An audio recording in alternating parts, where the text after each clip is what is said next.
오늘 말씀은 이 언약궤가 벳세메스 땅으로 이렇게 돌아오는 과정을 그리고 있는데, 오늘 말씀에서 보니까 블레셋 땅에 있은 지 7달 만에 벳세메스로 오게 되었다고 이야기를 합니다. 그러니까 7달 동안 얼마나 힘들었겠어요.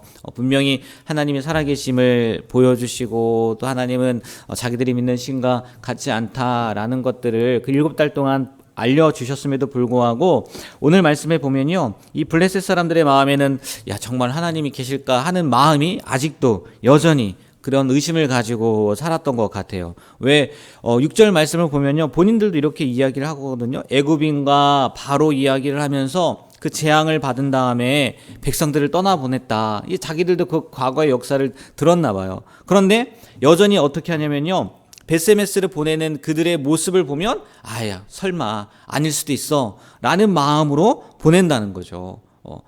아마 들어보셨을 텐데, 상식적으로요, 한 번도 멍에를 메어보지 않은 소를 선택을 했고요, 또 그 소가 어떤 소냐면 젖이 나는 소예요. 송아지가 있다는 소이지 않겠습니까? 그러니까 멍에를 메는 것부터 불편할 거란 말이에요. 한 번도 매보지 않았기 때문에. 그러면 좌로나 우로나 흔들릴 수 있다는 거죠.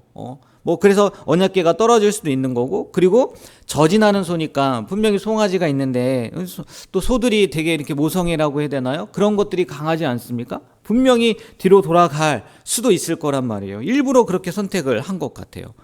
또 그걸로 끝나지 않고 그 벳세메스라는 곳이요, 올라가는 길이라고 이야기를 하고 있거든요. 내려가는 길이 아니라 편한 길이 아니라는 거죠.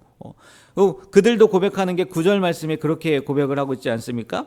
보고 있다가 만일 궤가 그 본 지역길로 올라가서 벳세메스로 가면 이 큰 재앙은 그가 우리에게 내린 것이요, 그렇지 아니하면 우리를 친 것이 그의 손이 아니요 우연히 당한 것인 줄 알리라 하니라.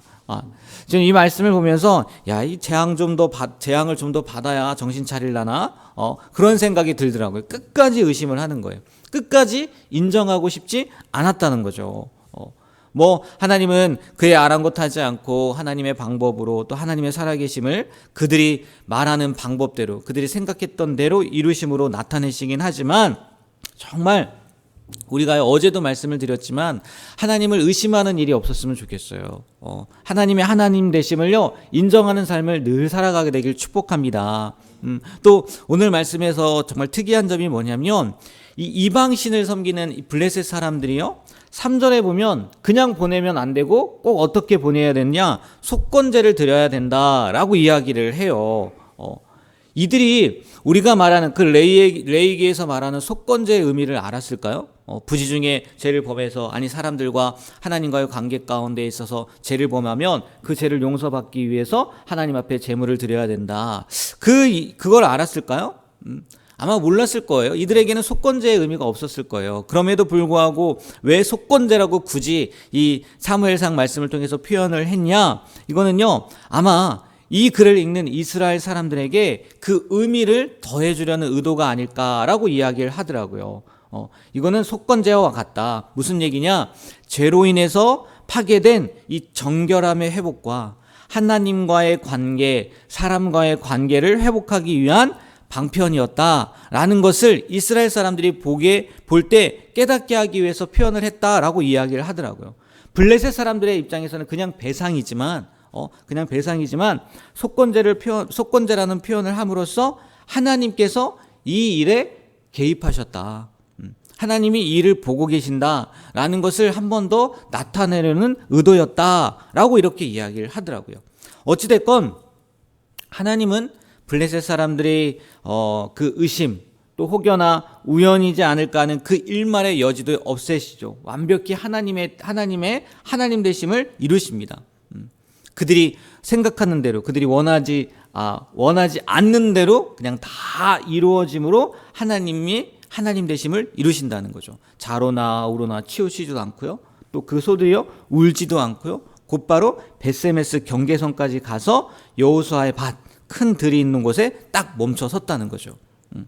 그 모습을 본 블레셋 사람들은 당연히 하나님을 인정할 수밖에 없었을 것이고, 벳세메스 사람들은요 기뻐할 수밖에 없었을 거예요. 왜요? 여호와의 언약궤가 자기네 땅으로 들어왔단 말이에요. 빼앗겼던 이 법궤가 제사장 아론 자손의 성읍 중 하나인 벳세메스로 돌아왔기 때문에 기뻐했을 거라는 거죠. 근데 또 오늘 말씀에서 특이한 게 뭐냐면 번제를 드렸단 말이에요. 이스라엘 백성들, 아니 벳세메스 사람들이 그 여호와의 언약궤가 와서 번제를 드렸는데, 여러분 나중에 레위기 말씀을 보면요, 이 번제물은요 반드시 수컷으로 드렸어야 됐어요. 반드시 수컷. 근데 오늘 말씀에서 어떤 걸 번제로 드립니까? 수레를 타고 온 그 소를요 번제를 드렸단 말이에요. 근데 그 소는 무슨 소라고요? 암소예요, 암소. 숫소가 아니란 말이에요. 그럼에도 불구하고 그것을 가지고 번제를 드렸다. 왜 하나님의 법대로 하지 않았을까? 이런 생각이 있을 수 있잖아요. 근데 당연한 것이 지금 이 암소가요 뭘 메고 온 거예요? 언약궤를 메고 온 거예요. 하나님의 임재를 상징하는 언약궤를 메고 오는 거예요. 그래서 물론 숫소로 번제를 드려야 되긴 하겠지만, 이 암소를 번제로 드리지 않는다면은 다른 용도로 사용될 수 있었다는 거예요. 그래서 다른 용도는 절대 사용하지 못하도록 이 암소이지만 숫소가 아님에도 불구하고 번제를 드렸다는 거죠. 그리고 이 제사장이 있는 곳, 보통 그 법궤가 있었던 곳은 원래 실로였잖아요. 그럼 거기에서 번제를 드렸어야 되는데, 이 벳세메스에서 드린 이유도 뭐 당연히 언약궤가 거기에 왔고 법궤가 거기에 왔고, 또 15절에 보니까요 그 제사가 레위인 제사장들에 의해서 적법한 절차에 의해서 진행이 되었다는 거예요. 그래서 장소도 틀리고 또 방법도 틀리지만 그 벳세메스라는 지역에서 이 번제를 드리는 것에 대해서 아무도 이의를 제기하거나 반대하거나 그러지 않았다는 거죠. 근데 문제는 뭐예요? 이 벳세메스 사람들이 실수를 한다는 거죠. 잘했어요. 뭐 다른 것들 잘했는데 무슨 실수를 합니까? 법궤를 들여다보는 거예요. 언약궤 안에 뭐가 들었는지, 뭐 성경에는 기록되어 있지 않지만 뭐 호기심에 봤든지, 아니면 조금 전에 말씀드렸던 것처럼 뭐가 들었는지, 보기 위해서 그랬는지, 아니면 얘네들이 뭘 빼갔나 확인하려고 그랬는지는 모르겠지만 그 법궤를 들여다봤단 말이에요. 그래서 오늘 말씀에는 뭐 가로치고 5만 하고 70명 이렇게 기록을 해놨는데, 아마 70명일 확률이 더 높을 거예요. 왜냐하면 그 벳세메스 지역에 5만 명까지 살지는 않았을 수도 있을 것 같거든요. 어찌됐건 많은 사람이 죽게 되는 일을 겪게 되었다는 거죠. 이 모습을 통해서 하나님 참 어떻게 그렇게까지 하실 수 있을까라고 생각할 수 있는데, 우리가 당연히 아는 게 뭐냐면요, 하나님은 거룩하신 분이라는 거예요. 거룩하신 분. 다 뭐 이 거룩이라는 게요, 우리가 생각하는 거룩의 이상이지 않습니까? 이 하나님의 거룩은요 죄와는 결코 함께 할 수 없단 말이에요. 그렇게 거룩하지 못한 인간이 그 언약궤를 봤다는 얘기는, 아니 하나님을 보았다는 얘기는요 죽음밖에 있을 수 없다는 거죠. 그래서 구약 성경을 보다 보면요, 하나님의 사자나 천사를 만난 사람들이요 한결같이 고백하는 게 뭐냐면, 나는 죄인이다, 나는 이제 죽게 되었다라고 이야기를 한다는 거죠. 벳세메스 사람들은요 분명히 이 사실을 들어서 알고 있었을 거라고요. 그럼에도 불구하고 뭐 그것을 지키지 못했다는 거죠. 뭐 블레셋 사람들이야 뭐 그런 것까지는 몰랐을 수 있겠다고는 하겠지만, 벳세메스 사람들은 분명히 알았을 거라는 거죠. 그럼에도 불구하고 그걸 쳐다봤으니 뭐 죽음을 당한 것은 어쩌면 당연한 걸지도 당연한 걸 수도 있겠지요. 여러분, 이 말씀을 통해서 우리가 생각해 봐야 될 게 뭐냐면, 성도라고 이야기를 하지 않습니까? 우리 성도, 거룩한 물이란 말이에요. 우리에게도요 이 거룩함이 무기이고요, 또 세상 사람들에게는요 이 거룩함이요 두려움이 된다는 거예요. 두려움이.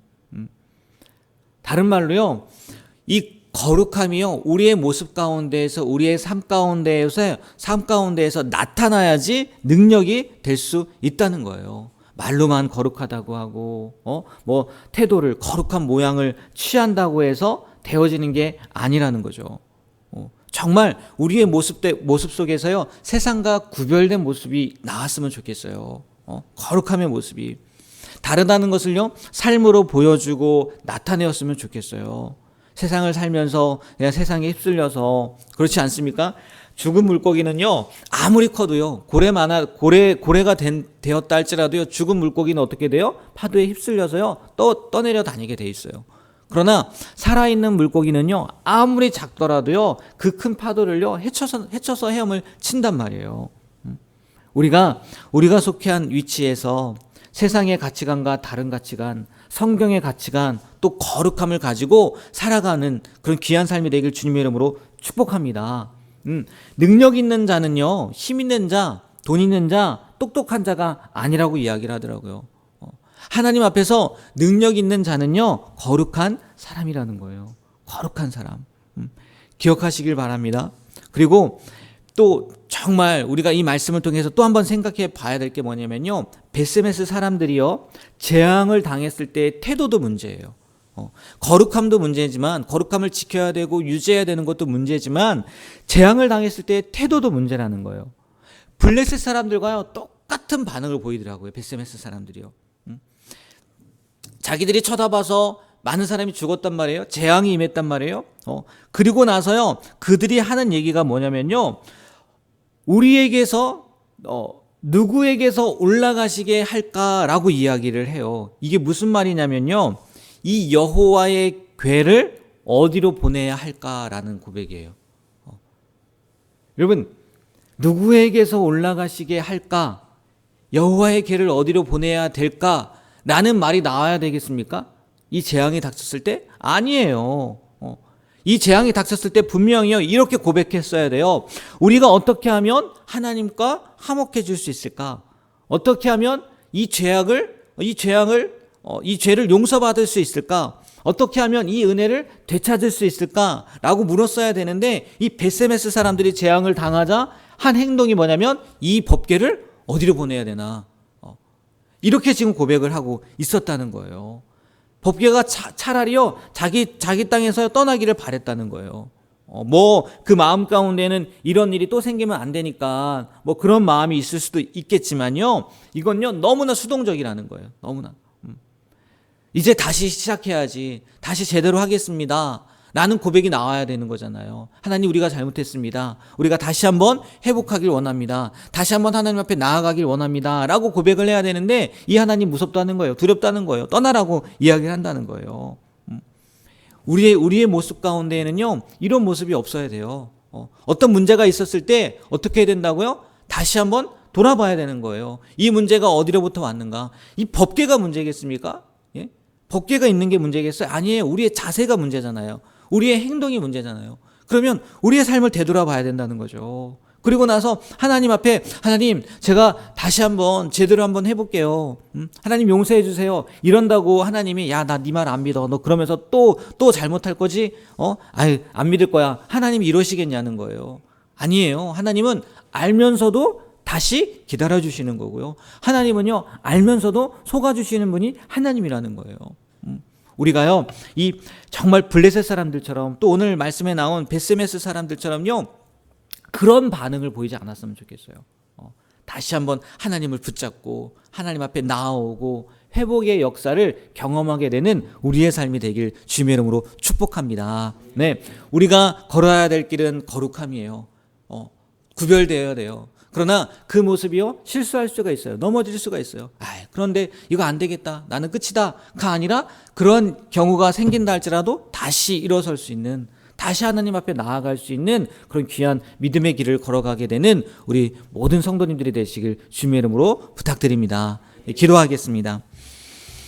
하나님, 오늘 이 법궤가 베스메스 땅에 들어가는 과정을 통해서, 또 그 안에 있었던 일들을 통해서 우리가 어떠한 모습으로 살아가야 되는지 다시 한번 깨닫게 됩니다. 하나님, 우리에게 주신 말씀을 기억하게 하시고, 또 그 말씀대로 오늘 하루를 살아가는 귀한 삶이 되게 하여 주시옵소서. 거룩함으로 무장하게 하시고, 또 설령 그것을 우리가 놓친다 할지라도 다시 일어설 수 있는 믿음, 다시 일어설 수 있는 용기, 다시 하나님을 붙잡고 살아가게 되는 우리의 삶이 되게 하여 주시옵소서. 그리하여 조금씩이라도 정말 날마다 성화되어져 가는 우리의 삶이 되길 간절히 소망하며 예수님의 이름으로 기도합니다. 아멘.